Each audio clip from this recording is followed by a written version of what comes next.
खाटू धाम, ओ बाबा आए खाटू धाम।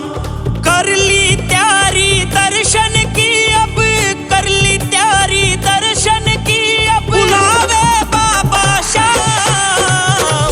आए खाटू धाम, ओ बाबा आए खाटू धाम, आए खाटू धाम, ओ बाबा आए खाटू धाम।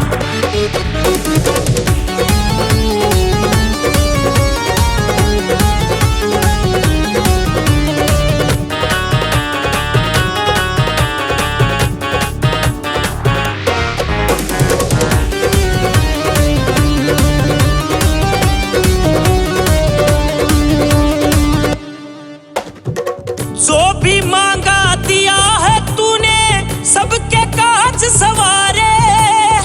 तेरे नाम के गूंज रहे हैं बाबा जी जयकारे।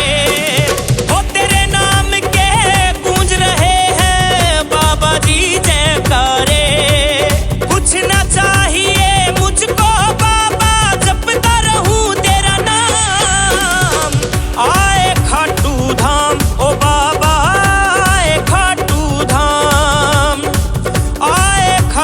धाम, ओ बाबा आए खाटू धाम।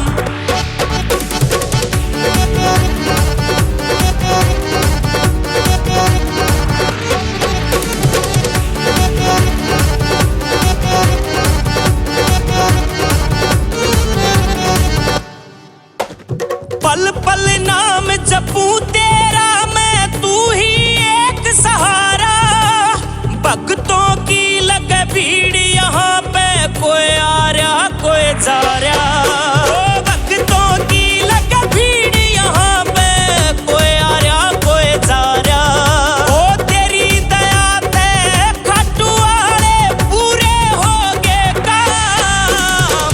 आए खाटू धाम, ओ बाबा आए खाटू धाम, आए खाटू धाम, ओ बाबा खाटू धाम।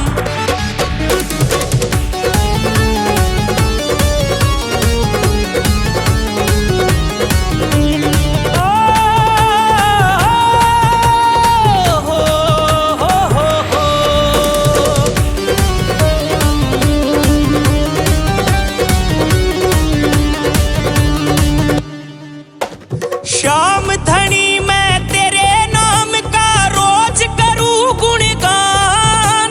बलजीत सिंह भी करता तुमको कोटि कोटि प्रणाम।